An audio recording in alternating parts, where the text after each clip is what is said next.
Sebelum masuk ke materi, kita hari ini yang judulnya ilmu paket komplit. Ya, kalau ngelihat judulnya, ya matching lah dengan suasana kita. Gimana nggak komplit? Ya, tempat disediain, akomodasi, terus ini nih. Oh udah pokoknya benar-benar komplit ya. Ini alhamdulillahillazi binikmati Mati tatimmu tatim sholihat. soleh. Nikmat yang benar-benar jadi sangat luar biasa dan komplit ya, yang Allah berikan kepada kita. Sebelum kita masuk ke materi, saya ingin mengajak kita semua untuk sama-sama berdoa kepada Allah. Ya, Bismillahirrahmanirrahim. Allahumma inna nas'aluka ilman nafi'an wa na'udzubika min ilmi la yanfa'. Ya Allah, berikanlah kami ilmu yang bermanfaat dan kami mohon perlindungan dari ilmu yang tidak bermanfaat. Kita juga mohon kepada Allah semoga jika ada teman-teman kita atau keluarga dari teman kita yang hari ini belum bisa bergabung, ya, karena sakit, semoga Allah berikan hidayah, Allah berikan taufik kepada mereka untuk mampu sabar dan ridho atas ketetapan Allah ini, dan semoga Allah kembalikan kesehatannya sehingga pada saat mereka sehat nanti mereka bukan sekedar sehat, tapi mereka sehat dan bergelimang pahala buah dari kesabarannya saat ini. Buat sahabat kita yang belum bisa bergabung, mungkin karena masih dalam perjalanan, semoga Allah lancarkan dan selamatkan perjalanannya. Yang tidak bisa bergabung karena memang harus berikhtiar, semoga Allah mudahkan ikhtiarnya dan diberikan hasil yang maksimal. Dan untuk sahabat-sahabat kita yang mungkin telah mendahului kita, ya, semoga Allah ampuni semua kesalahannya, ya, Allah tutup semua aib-aibnya di dunia dan di akhirat, dan Allah tempatkan mereka di tempat yang terbaik di sisinya. Amin ya robbal alamin. Dan terakhir teman-teman sekalian, kita mohon kepada Allah semoga kita semua dimasukkan ke dalam golongan orang-orang yang akan Allah mudahkan untuk bisa menginjakkan kaki kita ke tanah sucinya Allah. Amin. Untuk melaksanakan ibadah haji dan umroh bersama-sama dengan keluarga yang kita cintai dan orang-orang yang kita sayang, dalam keadaan sehat walafiat dan serba berkecukupan. Amin ya robbal alamin. Ala hazihi niyat wa fi kulli niyatin sholihah. Al-Fatihah.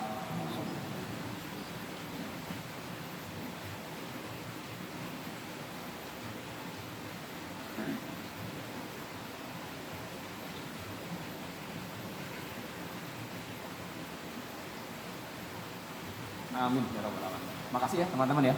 Kang Ade, nuhun. Pak Aris, makasih banyak atas doanya. Semoga Allah mengijabah doa-doa kita. Dan mudah-mudahan ijabahnya lebih dari yang kita minta. Bukan cuma bisa naik haji bareng keluarga, kita bisa naik haji bareng-bareng anak NHI yang hari ini kumpulin. Amin. Satu kloter, keren banget ya. Ada Lia gitu. Si Incis. Atau sangat gitu ya. Cuma beda wing doang gitu. Mungkin gak sih ya? Mungkin. Mungkin loh, mungkin banget. Kalau Allah bilang jadi gitu. Kan gitu. Ya, baik teman-teman.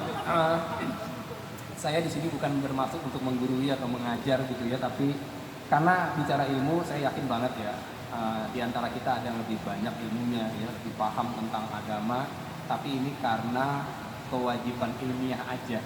Ya, ini amanah ilmiah dan undangan dari MKE. Jadi saya di sini posisinya sharing nih Mbak Lia ya. Jadi nggak begini di bawah gitu enggak. Kita benar-benar sama. Sharing aja. Semoga kalau apa yang saya sampaikan hari ini menjadi satu hal yang baru, ya semoga ini menjadi tambahan ilmu buat kita. Tapi kalau memang ternyata gue udah tahu nih materi ini, gitu misalnya, anggaplah ini sebagai reminder aja buat kita, gitu ya. Baik. Ilmu paket komplit. Ada komen di grup, Bu, ini sampai Isa nih urusannya nih. Kalau ilmu paket komplit sampai Isa nih, ya. Hadisnya ada 47, ada yang bilang 42. Emang bener. Kalau ini kita sampaikan dengan komplit, jangankan Isa besok pun belum selesai. Kalau kita sampaikan benar-benar secara rinci. Tapi kita hanya bicara inti-intinya saja mungkin hari ini. Dan yang dimaksud ilmu paket komplit di sini adalah kita akan berbicara tentang ilmu dalam konteks agama Islam dari before dan afternya. Ya, before dan after. Sebelum kita mencari ilmu itu dan setelah kita mendapatkan ilmu itu. Itu maksud dari paket komplit ya judul kita hari ini. Nah, kita mulai dengan pertanyaan ya. Tadi pada sholat zuhur nggak? Sholat ya. Yang sholat. Yang perempuan mungkin ada rusuh gitu ya nggak sholat. Buat yang sholat.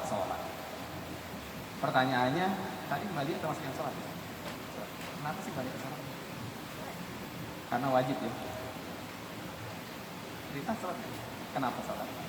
Karena wajib. Ada nggak orang yang tahu kalau sholat zuhur itu wajib? Tahu dia, tapi dia nggak sholat. Ada nggak kira-kira? Banyak. Dia tahu nih wajib sholat zuhur, gue tahu sholat zuhur wajib 4 rakaat kan? Iya. Tapi dia nggak sholat. Ada nggak kira-kira? Ada ya? Ada atau banyak? Banyak loh. Banyak. Jadi ternyata tahu aja, tahu bahwa itu hukumnya wajib, tidak menjamin seseorang akan melakukan. Tahu, gue tahu, gitu kan? Gue tahu haji itu wajib bagi yang mampu, dan kita mampu, ternyata kita nggak prepare untuk itu misalnya. Ada yang seperti itu. Jadi apa kesimpulannya nih? Kesimpulannya, ternyata tahu saja, berilmu saja, itu belum cukup ternyata. Terus apa dong yang membuat tadi pada pergi ke masjid, terus sholat zuhur, selain dia tahu hukumnya wajib? Kira-kira faktor apa lagi? Apa Kang ada takut? Takutku Gusti Allah gitu. Takut sama Allah. Iya. Apalagi kira-kira, Bang Riza?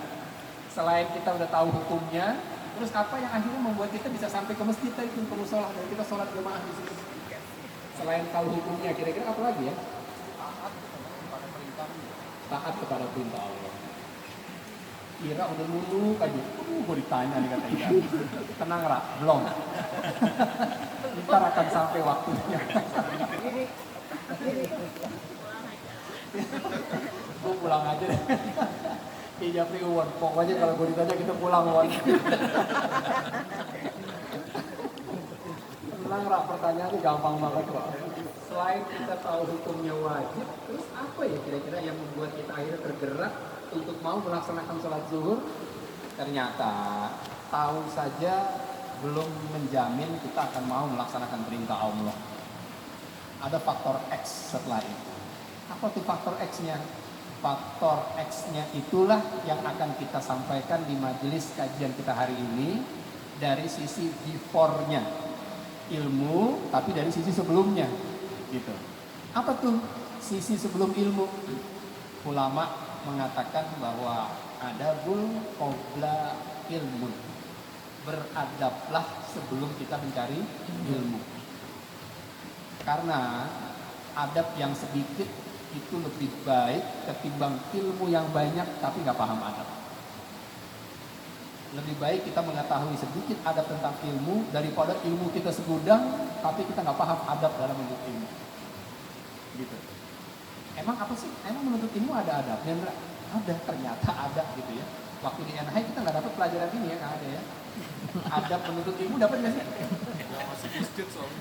Masih masjid. Lewat. Lu di FO nggak dapat tuh pelajaran ini? Nggak tahu. Masjid sebelah mana? Enggak, dia namanya di Twitter sih, curang nih. Rita dulu apa sih? Rita FB ya? FB ya? Di FB dapat nggak pelajaran adab menuntut ilmu gitu? Enggak ya? Nggak dapat nih, sama. Pernah masuk ya agamanya. Pelajaran agama dia keluar jalan-jalannya. Emang ada pelajaran agama? Ada semester 1. Ada ya agama ya? Agama cuma 1 semester kita dapat ya? Keren banget di NH ya. 1 semester doang kita belajar agama. Ya, oke baik teman-teman. Kita rewind sedikit. Tadi di awal pembukaan saya menyampaikan satu kalimat. Kalimatnya sederhana aja dan sering kita dengar di majelis ilmu. Semoga berkumpulnya kita kali ini menjadi alasan yang kuat bagi Allah untuk melimpahkan rahmat, taufik, dan hidayah. Ya kan ya? Jadi itu harapan kita nih. Kita kumpul di sini bukan cuma sekedar ngaji, tapi kita bukan hanya untuk menuntut ilmu, tapi ada poin-poin lain yang kita harapkan dari kajian ini. Apa tuh? Selain ilmu atau hidayah, kita juga minta mendapatkan rahmat dan taufik dari Allah. Baik kita sadar atau tidak dengan ucapan kita tadi. Pertanyaannya, ketika manusia berkumpul dalam satu majelis ilmu, hadisnya mengatakan, maka malaikat akan turun wa ghasiyatuhumur rahmah. Malaikat akan turun membawakan rahmat yang luar biasa banyaknya dari Allah. Kalau titipkan kepada malaikat, buat siapa tuh? Buat orang-orang yang berkumpul di majelis ilmu seperti yang kita kerjakan saat ini. Ini kita ngumpul nih, Ra. Di atas malaikat nih, Ra. Ribuan malaikat bawa rahmat dari Allah, dan rahmat itu siap dimasukkan ke setiap hati kita. Jelas gak sampai di sini? Jelas. Pertanyaannya, apakah setiap orang yang berkumpul di majelis ilmu akan mendapatkan rahmat dari Allah? Itu pertanyaannya. Kira-kira dapat nggak? Rika? Insya Allah. Bano, Mbak Eta dapat? Ina, setiap yang hadir di majelis ilmu pasti nggak dikasih rahmat Allah? Enggak. Oh enggak pasti. Ayo loh, ada pasti, ada enggak. Berarti ada apa nih? Hilaf. Kis, dapat nggak Kis? Pasti ya. Dua tuh, beda kan? Beda pendapat. Yang bener yang mana nih? Karena saya laki-laki, saya pilih yang perempuan. Nggak nyambung ya. Kina nggak pasti ya, Nak ya? Kenapa, Nak? Kalau nggak dapat hidayah ya nggak dapat. Kalau nggak ada hidayah nggak dapat. Kalau nggak ada hidayah, nggak akan dapat rahmat gitu ya? Aja. Oke, sip. Ya, kita mulai dari hidayah dulu ya. Pertanyaannya, apakah setiap orang yang hadir di majelis ilmu pasti mendapat rahmat? Pertanyaannya itu. Kita mulai dari hidayah dulu. Kalau hidayah dapat nggak? Hidayah itu apa sih? Gitu kan ya. Hidayah itu kan dari bahasa Arab ya, dari kata dasar huda atau petunjuk. Huda artinya petunjuk.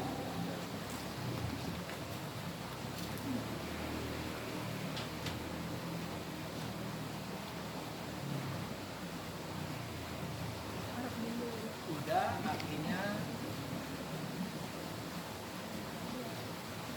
petunjuk. Jadi kalau kita hadir di majelis ilmu, kita minta mendapatkan hidayah dari Allah. Hidayah itu maksudnya huda. Huda itu artinya petunjuk. Petunjuk itu apa sih? Petunjuk itu di majelis ilmu itu ada 3, ya, kurang lebih ada 3 macam. Yang pertama, yang dimaksud kita mendapatkan petunjuk itu bisa bentuknya itu bisa berupa ayat-ayat Quran. Bentuknya bisa berupa ayat petunjuk itu, jelas ya? Atau kalau nggak dapat ayat, bisa jadi kita dapat hadis-hadis Rasulullah. Jelas ya? Yang ketiga, kalau nggak dapat ayat, nggak dapat hadis, minimal kita dapat cerita-cerita tentang ulama, tentang para nabi dulu yang banyak mengandung hikmah. Jelas nggak sampai sini? Jelas. Jadi kalau kita datang ke pengajian, pengen minta dapat hidayah, dan hidayah itu bentuknya 3 tadi. Apa aja? Wah, yang pertama Wak? Ayat. Yang kedua hadis. Yang ketiga cerita mengandung hikmah. Pertanyaannya, kalau kita kumpul begini nih, kira-kira ayat ada yang turun nggak nih? Ada. Nah, adalah 1-2 ayat bakal disampaikan nanti kan? Ya. Atau hadis. Selalu begitu. Kalau kita hadir di majelis ilmu, minimal dapat ayat atau dapat hadis. Berarti kalau kita minta hidayah, prosentase dapatnya gede nggak? Gede banget hidayah. Ya, sebentar lagi mau ngomongin ayat nih, dapat hidayah tuh dalam bentuk ayat. Jelas sampai di sini? Dah, hidayah dapat insya Allah. Hidayah dapat insya Allah. Terus apa lagi tadi? Cerita. Rahmat. Rahmat dapat nggak ya? Buka surat Al-A'raf ayat 204. Surat ke-7 ayat 204. Ada Qurannya kan ya? Ya, silakan dibuka Qurannya.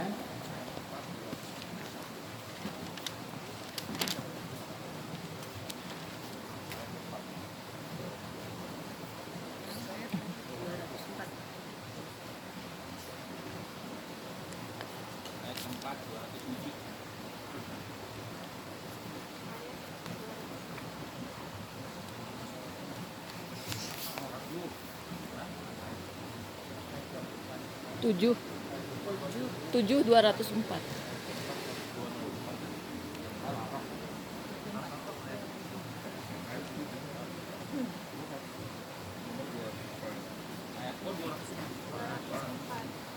Tujuh 204. Surat 7, surat Al-A'raf ayat 204.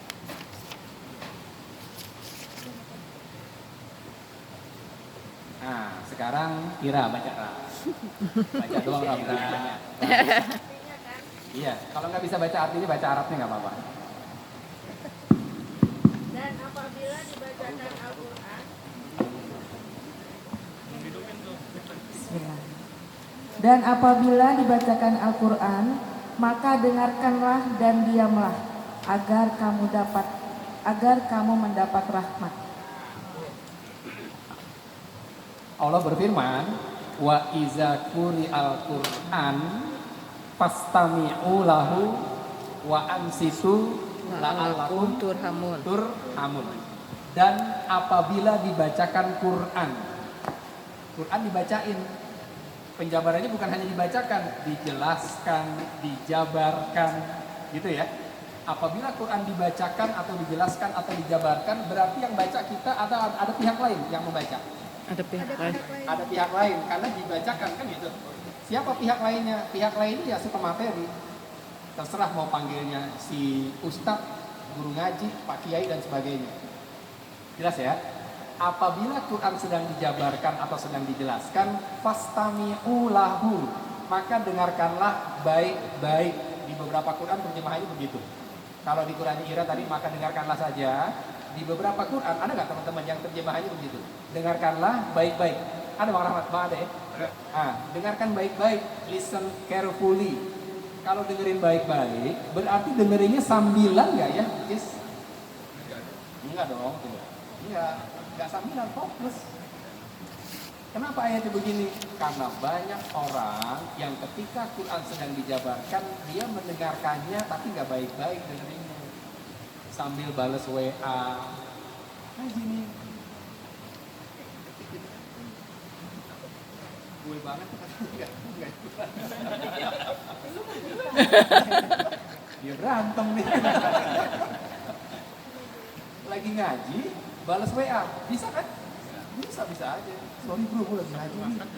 Lagi ngaji, baca balasnya gue lagi ngaji. Terus diambil status kajian MKE 13.50 gitu. Kajiannya mulai 13.45, 13.50 dia jawab. Ya, dia bikin status gitu. Update status kajian MKE gitu di Cigaok. Itu kan artinya pada saat kajian dia nggak fokus tuh. Dia kajian juga tapi update status juga. Jelas ya? Dia kajian juga tapi dia jawab WA atau balas chatting dan sebagainya. Sampai sini jelas nih. Kalau gitu berarti nggak baik-baik tuh dengerinnya tuh. Sementara tatibnya dengarkan baik-baik kata Allah.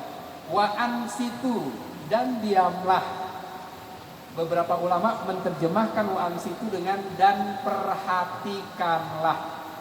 Perhatikan dulu, lihatin apa yang disampaikan. Dan perhatikan di sini juga bermakna mencatat salah satu. Jelas ya? Kalau begitu gaya kita di majelis ilmu, begitu tuh style kita tuh, dengerin, merhatiin, fokus, gak ada aktivitas lain, la'allakum turhamun. Insya Allah kamu akan dirahmati sama Allah. Gitu. Ternyata syarat dan ketentuan berlaku nih untuk urusan rahmat. Nggak sekedar datang dapat rahmat pulangnya, enggak. Ini ada berapa orang nih sih? 18 ya?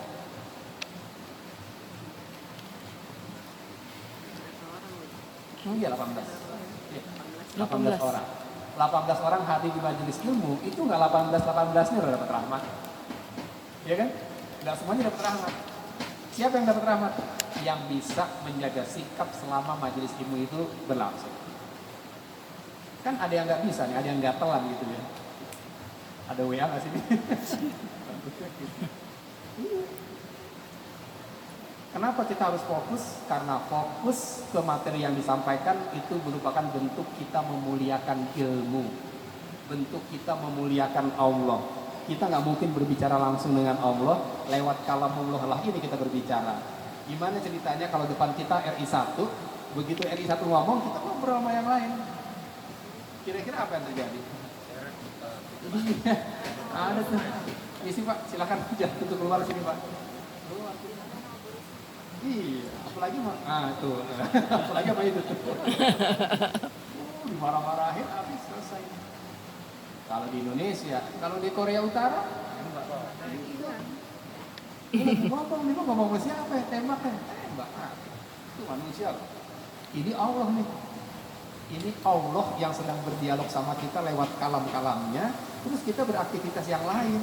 Kan kita cuekin Allah berarti. Itu kenapa kita disuruh memuliakan ilmu itu begitu maksudnya. Jelas ya? Jadi rahmat itu dapat semuanya setiap yang ngaji? Insya Allah. Enggak. Siapa aja yang dapat Mbak Lia?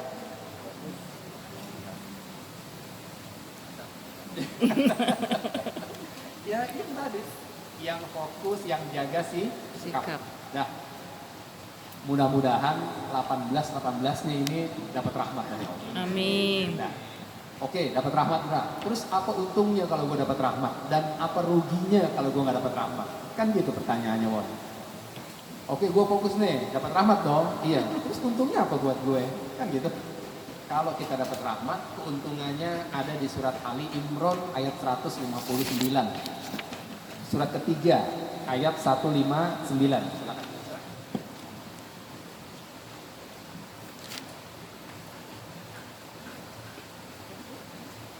159. Surat 3 ayat 159.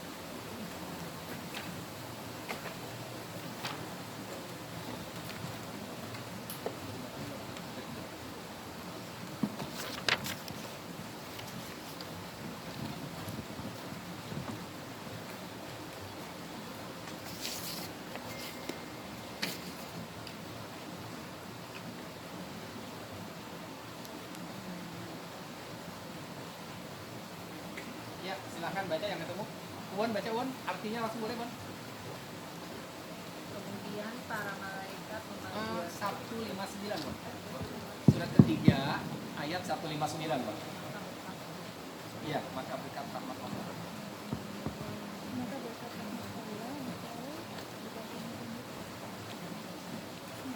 Won pakai aplikasi Al-Quran Indonesia nggak?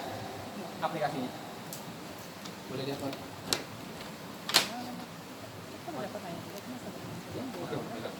Maka berkat rahmat Allah, engkau Muhammad berlaku lemah lembut terhadap mereka. Connect ya. Udah ketemu yang lain? Udah. Fabima rahmatin minallahi lintalahum kata Allah. Ya. Fabima rahmatin minallahi lintalahum. Artinya, maka berkat rahmat dari Allah lah engkau dalam turun Muhammad mampu bersikap lemah lembut terhadap mereka. Siapa merekanya? Sahabat-sahabat Rasul yang pada saat ayat ini turun meninggalkan bukit di medan perang. Jadi ayat ini asbabun nuzulnya ya. Pada saat Rasul sedang dalam medan perang gitu ya. Kemudian Rasul pesan sama teman-temannya. Kalau bahasa kita nih Won, bro, apapun yang terjadi lo standby di bukit ya. Jangan ada yang turun. Meskipun di bawah ada salak, ada apel, atau ada kelengkeng. Gitu tuh pesannya. Kelengkeng turun nih. Kelengkeng, apel, salak, ada combro lagi. Kopi, teh. Sini lo. Aduh, enak kayaknya nih. Turun tuh para sahabatnya. Begitu turun, dikuasain bukit, diserang balik, kalah Rasulullah. Bayangin, Cis, kalau Cis yang jadi komandan perang, terus anak buahnya ninggalin pos. Gara-gara ninggalin pos, kita kalah. Kira-kira perasaannya gimana, Cis? Happy atau kecewa? Kecewa kan? Begitu kecewa dikumpulin teman-temannya. Sini gitu. Gaya anak NH ini, ya, gaya upper ke bawahnya gitu. Sini lah kumpul. Gue pengen ngomong nih. Kira-kira gimana Cis ngomongnya Cis? Sama anak buah yang pada ngelawan nih. Disuruh standby dia malah turun. Wan, tolong kasih mic-nya Wan, Cis Wan. Ini badannya gede mantap dia kalau marah dia. Ayo mainkan aja pokoknya, gak usah sok-soleh deh. Itu gaya NH aja gitu. Kan gue udah bilangin tadi jago. Kan gue udah bilang tuh, ya kan? Kan gue udah bilang standby. Rese lo pada kan gitu kan. Itu kan NH begitu tuh gayanya. Tapi lihat, setelah kejadian itu turun ayat ini nih. Ayat ini turun. Fabima rahmatin minallahi lintalahum kata Allah. Maka hanya berkat rahmat dari Allah lah engkau Muhammad mampu tetap kalem menghadapi sahabat-sahabat yang pada nggak dengar tadi tuh. Rasul nggak marah loh dia. Rasul nggak marah pada saat itu. Kita kalau ngebayanginnya aja udah kita ngebayangin doang nih. Padahal yang ngalamin Rasul kita ngebayangin. Cis marah loh. Kecewa gue. Padahal dia nggak ngalamin, cuma dengar cerita doang. Apalagi Rasul yang ngalamin. Tapi ternyata Rasul mampu menyikapi para sahabatnya itu dengan sikap yang lemah lembut. Kenapa bisa begitu? Fabima rahmatin minallah. Itu tuh kemampuan Rasul bersikap lemah lembut terhadap sahabat yang gak taat tadi Karena apa kata Allah? Rahmat dari Allah. Jadi kalau kita bisa sabar, kita bisa jadi orang yang bersyukur, kita bisa jadi orang yang ikhlas banget, kita bisa jadi orang yang gampang berbagi. Itu rahmat dari Allah.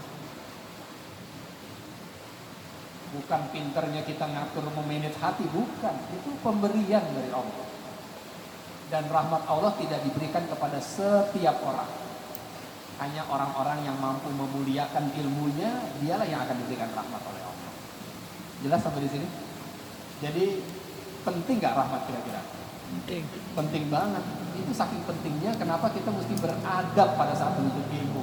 Ini nih, before-nya tuh ini nih. Ya, ini before-nya nih.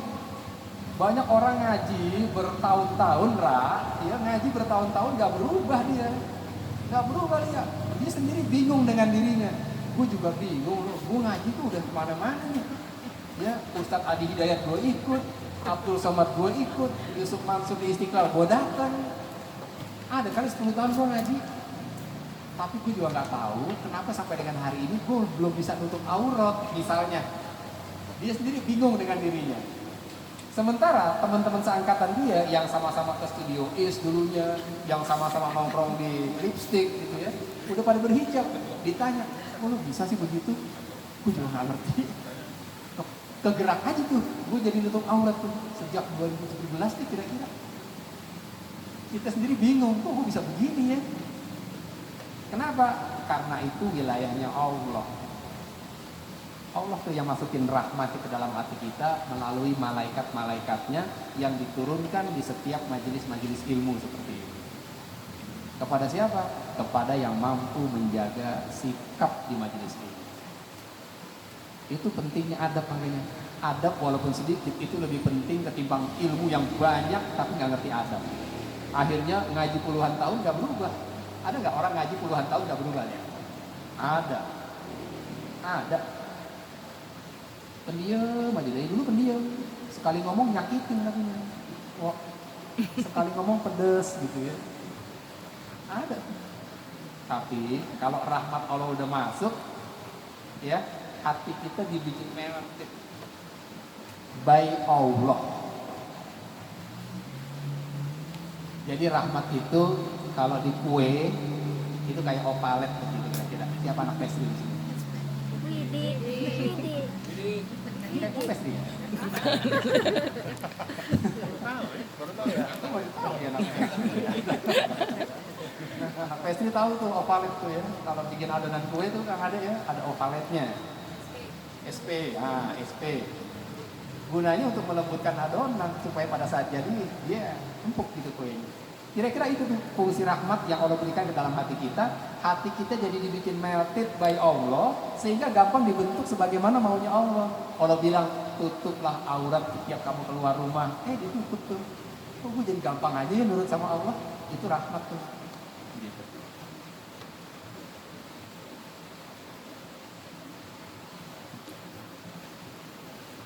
Jelas ya?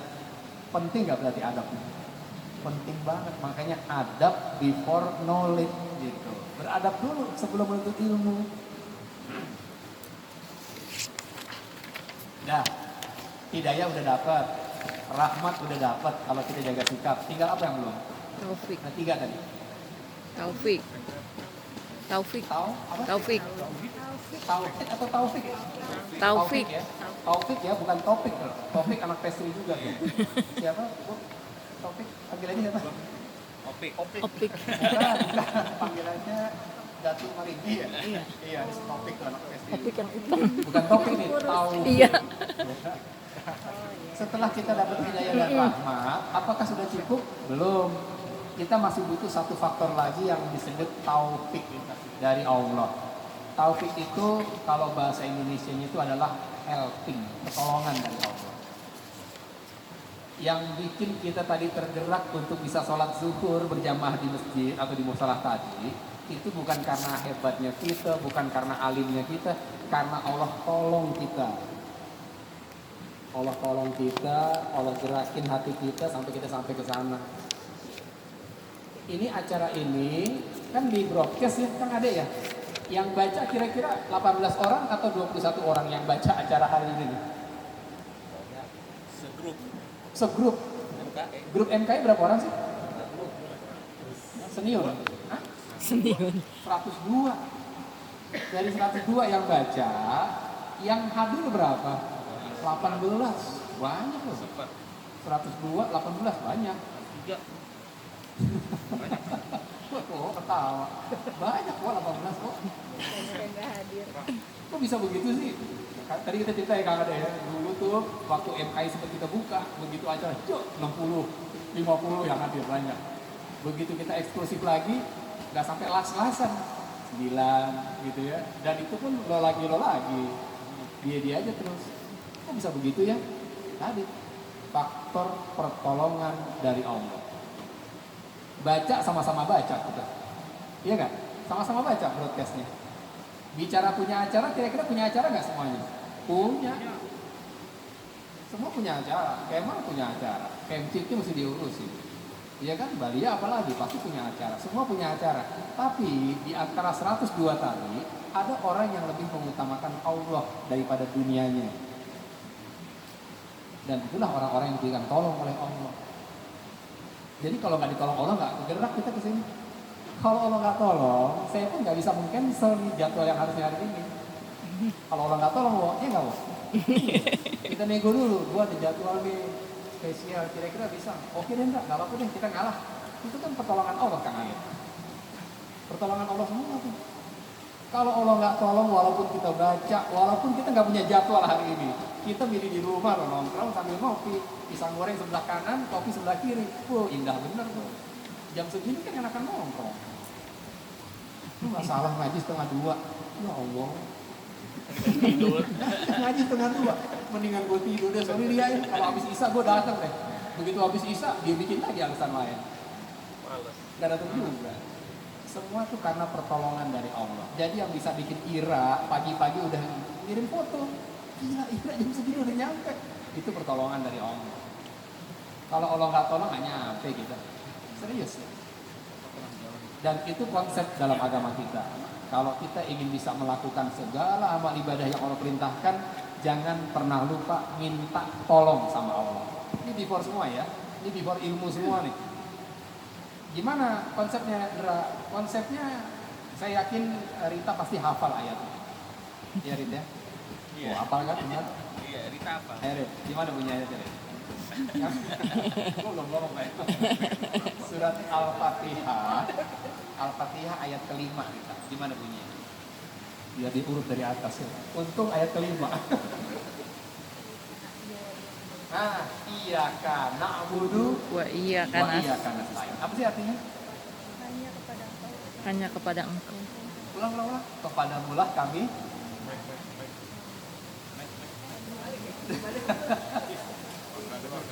kepadamu kami meminta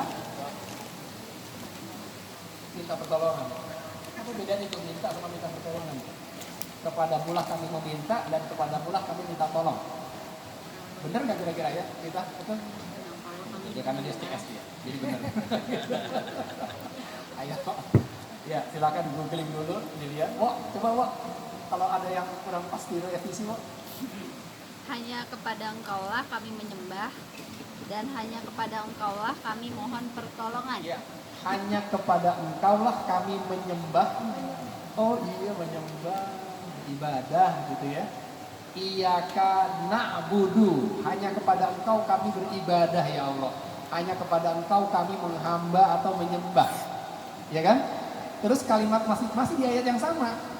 Wa iyyaka, dan hanya kepada Engkau ya Allah nasta'in, kami mohon isti'anah darimu ya Allah. Kami mohon pertolongan. Jadi yang namanya ibadah itu harus berjalan beriringan dengan pertolongan dari Allah. Allah nggak tolong, kelar kita. Meskipun tinggal di tempat yang nggak jauh dari musola, kalau Allah nggak tolong, nggak kegerak loh kita berangkat ke situ. Betul nggak ya? Iya. Ada orang tinggalnya tetanggaan sama masjid, tiap hari dengar suara azan, nggak pernah nyampe itu ke masjid. Ada nggak waris yang begitu? Ada. Tapi ada orang yang jauh banget dari masjid. Suara azan samar-samar kedengeran. Nyampe dia. Kok bisa begitu sih? Kaki sama-sama punya kaki. Tahu sama-sama tahu. Tahu sholat di masjid lebih baik daripada sholat di rumah misalnya. Tapi kenapa yang itu berangkat yang ini enggak ya? Itulah yang disebut faktor taufik dari Allah. Dan kalau rahmat tadi kita perlu menjaga sikap. Kalau taufik kita kudu minta. Gitu. Jangan diam. Jangan diem terus bingung sendiri. Gue bingung kenapa ya? Gue kok susah banget baca Quran tiap hari ya. Bingung doang nih. Tapi nggak pernah minta sama Allah. Ya Allah, tolong gampangin saya dong biar bisa baca Quran tiap hari. Nggak pernah minta. Tapi dia nggak bisa. Dia bingung. Kenapa gue nggak bisa ya? Lo nggak minta. Lo nggak minta. Kan ud'uni astajib lakum kata Allah. Minta deh. Beneran kasih. Jadi minta tuh perlu. Jangankan ibadah yang susah ya, ibadah haji tuh, susah banget tuh, berat. Ibadah yang gampang aja kalau Allah nggak tolong nggak bisa. Percaya nggak lo? Baca Quran tiap hari, emang susah? Susah apa gampang baca Quran tiap hari? Gampang. Jangan baca WhatsApp. Cuman begini doang apa susahnya sih? Ya Allah, tuh, nih, selembarnya nggak ada 1 gram, kan gampang. Sebetulnya gampang kalau ditolong Allah. Kalau Allah nggak tolong, biar kata badannya 100 kilo, badannya sterek, tangannya keker, Allah nggak tolong, nggak bisa tuh dibuka itu, nggak sanggup tuh, nggak sanggup ya. Hidayah caranya gimana? Datangin, hadiri majelis ilmu, terus jaga sikap di situ, hidayah kita dapat. Untuk rahmatnya gimana? Jaga sikap selama majelis itu berlangsung. Taufik, ente minta ada sama Allah. Jangan diam, minta sama Allah. Bisa jadi kita selama ini bingung, kenapa kok susah banget ya Indra ngapalin. Lo nyuruh ngapalin surat sekian udah 2 minggu nih ketemu lagi, kok belum hafal juga. Kata teman kita tuh ya, anak cross. Gue gak paham. Iya, cuma ngapalin doang sih. Jangan-jangan cuma ngapalin doang, tapi gak minta sama Allah. Ya Allah gampangin dong, biar saya gampang hafal. Jangan-jangan gitu ya. Nah minta deh coba, minta terus action lagi. Habis minta baru ngapalin lagi. Terus lihat apa hasilnya gitu, apa bedanya. Kalau memang Allah izinkan, insya Allah kita akan hafal. Jelas sampai di sini ya? Oke, jadi itu before ilmu tuh itu. Kita mesti beradab sebelum kita menuntut ilmu. Jelas ya? Oke. Terus apa lagi setelah itu? Setelah itu baru al ilmu qabla qauli wal amal. Berilmulah sebelum kita berbicara atau melakukan sesuatu. Itu yang keduanya. Paket komplit dari ilmu. Jadi sebelum kita melakukan satu amalan ibadah, itu disuruh berilmu dulu sama Allah. Apa contoh amalan ibadah yang paling umum dalam agama kita? Amalan ibadah yang umum banget apa kira-kira? Sholat. Sholat tuh. Ya. Jadi berarti sebelum sholat disuruh ngapain dulu kita? Belajar dulu.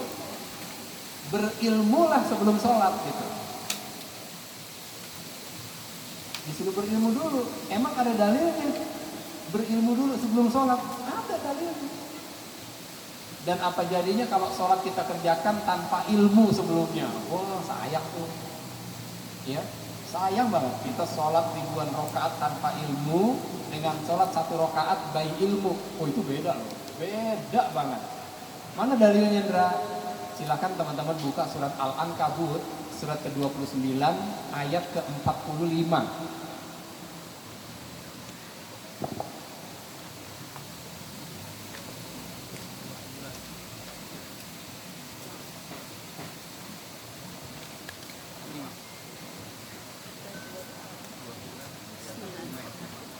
Dia 9.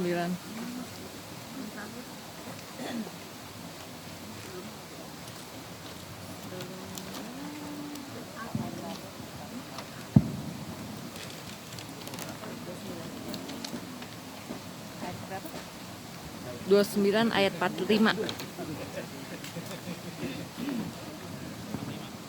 Ilmu qabla qauli wal amal. Berilmu sebelum berbicara dan beramal. Yang dimaksud beramal di sini ya melakukan satu amalan ibadah apapun, sholat, ya kan? Apalagi puasa, ngaji. Sama nih. Kajian itu ada ilmunya kan gitu ya, ada adab-adabnya. Itu kita perlu tahu dulu ilmunya. Supaya apa? Supaya jangan sampai apa-apa yang kita lakukan dan kita berasa pede gitu ya. Gue dari TK udah sholat Pak Aris, nggak ada yang bolong deh perasaan. Pernah sekali tuh waktu dari SD gue ketiduran, subuh nggak sholat, satu-satunya yang diinget tuh nggak sholat. Yang ini gue sholat tuh aman deh. Kayaknya kalau gue meninggal nih, ditimbang sholat gue aman lah. Kan gitu ya, bisa jadi nih. Tapi ternyata pada saat ditimbang, zong lihat. Kok zong sih ya Allah? Kan saya nggak pernah ninggalin sholat. Kenapa zong nih amalan saya nih? Ada tuh di surat Kahfi nanti ya. Surat Kahfi 18, 101 sampai 105 itu bercerita tentang orang yang di akhirat nanti menyesal karena amalan-amalannya itu seperti fata morgana kata Allah. Kelihatannya doang ada air tuh, udah disamperin, zong. Nanti akan ada tuh orang seperti itu. Siapa mereka? Al-Ankabut 45. Udah ketemu ayatnya? Udah ketemu. Siapa yang mau baca? Siapa yang mau baca? Bang Ade, silakan Kang Ade. Bacalah apa yang telah diwahyukan kepadamu, yaitu Alkitab, Al-Quran, dan dirikanlah sholat. Sesungguhnya sholat itu mencegah dari perbuatan-perbuatan keji dan mungkar. Dan sesungguhnya mengingat Allah dalam sholat adalah lebih besar keutamaannya dari ibadah-ibadah yang lain. Dan Allah mengetahui apa yang kamu kerjakan. Ya, Bun Kang Ade ya. Makasih. Allah berfirman, perhatikan teman-teman ayatnya. Utlu. Apa artinya utlu? Bacalah. Ma uhiya ilaika minal kitab. Itu nggak sih? Apa yang Betul. 945. Utlu ma uhiya ilaika minal kitab wa aqimis sholat, dan dirikanlah sholat. Inna sholata tanha anil fahsya'i wal munkar. Ini ayat udah populer banget kan ya? Iya nggak sih? Sesungguhnya sholat itu mencegah perbuatan keji dan munkar. Itu hampir semua orang Islam tahu ayat ini. Tapi yang kita tahu tentang ayat ini,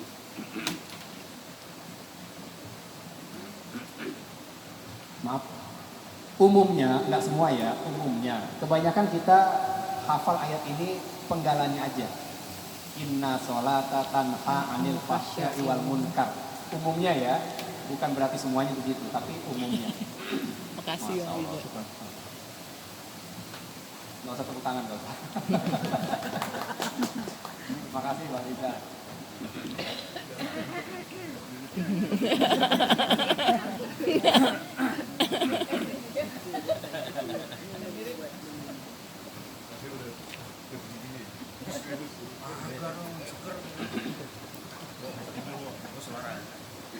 Rp100.000. Ya, Ron, lanjut ya. Makasih, Mbak Rita, makasih banyak. Utlu, bacalah, ma, apa-apa, uhiya ilaika, yang telah diturunkan kepadamu dalam Quran Muhammad, minal kitab, dari kitab yang Allah turunkan, yaitu Quran. Jadi ayat ini diawali dengan perintah apa tadi? Bacalah apa? Kitab Al-Quran. Kitab yaitu Quran. Perintahnya itu loh. Awalnya bacalah Quran. Jelas ya? Terus setelah perintah baca Quran, baru perintah berikutnya wa aqimis sholat, dan dirikanlah sholat. Jadi suruh sholat dulu atau suruh pelajari Quran dulu? Quran dulu. Ini bukan nggak tanpa sebab loh. Kenapa ayat ini begini? Ya, jadi ilmu sebelum beramal tuh ini dalilnya. Salah satu dalilnya. Bacalah Quran, ya. Utlu ma uhiya ilaika minal kitab wa aqimis sholat. Baru setelah itu kamu sholat. Sholat dengan gaya seperti tadi, sholat yang didahulukan dengan mempelajari Quran, itu maksudnya inna sholata tanha anil fahsya'i wal munkar.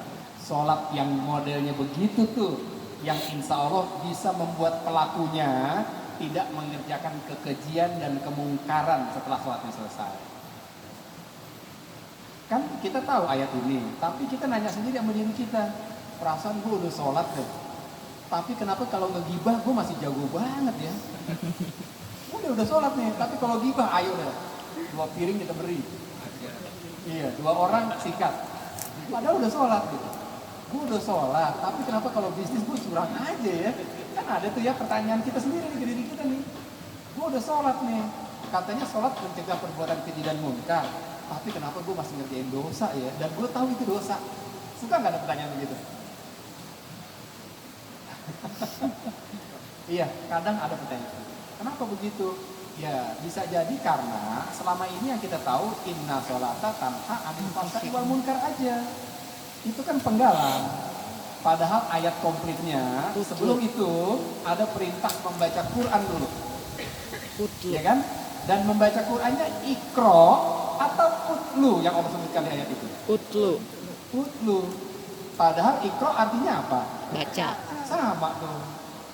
Sarwa kene utlu jeung ikro sama. Terus kenapa Allah nggak bilang ikro aja di ayat ini? Ikro ma uhiya ilaika minal kitab. Kenapa utlu? Kira-kira ada sebabnya nggak? Pasti ada sebabnya. Pasti ada sebabnya. Pemilihan diksi itu ada sebabnya. Terus apa sih perbedaan antara ikro dan utlu? Kan gitu Kang Ade ya. Ikro pada saat Rasulullah pertama kali menerima wahyu. Ikro, bacalah. Paham nggak Rasul apa yang harus dibaca? Nggak ngerti. Ma'ana bisa dibaca. Ikro, udah baca aja deh, gitu deh kira-kira. Kata malaikat Jibril, udah baca aja. Gue nggak ngerti, udah baca aja. Artinya ikro itu perintah kita untuk membaca tanpa kita dituntut paham atau tidak apa yang kita baca. Itu baca aja. Jadi nggak sampai titik paham. Tapi kalau utlu itu kita disuruh baca Quran sampai setelah kita baca ayatnya, kita dengar penjelasannya, kemudian lisan kita ngomong begini nih. Oh, nah itu utlu tuh. Utlu tuh ketika kita baca Quran, kita baca satu ayat sampai titik konklusi. Oh gitu ya. Nah itu utlu. Jelas bedanya? Jelas ya? Nah, jadi ternyata sebelum kita disuruh melaksanakan sholat, kita disuruh pelajari Quran sampai paham tuh Quran tuh. Supaya apa? Supaya sholat yang kita kerjakan bisa mencegah kita dari perbuatan keji dan munkar. Emang kenapa? Kan kalau kita sholat pakai bahasa Sunda atau bahasa Jawa? Bahasa Arab. Arab tuh, pakai bahasa Arab kan? Kalau kita nggak tahu artinya gimana? Kita sholat nih, kita nggak tahu artinya. Abot. Buka surat An-Nisa ayat 40. Kok? Oh, suka tawa nih orang. Anissa 20. An-Nisa 43. Silakan, Wo.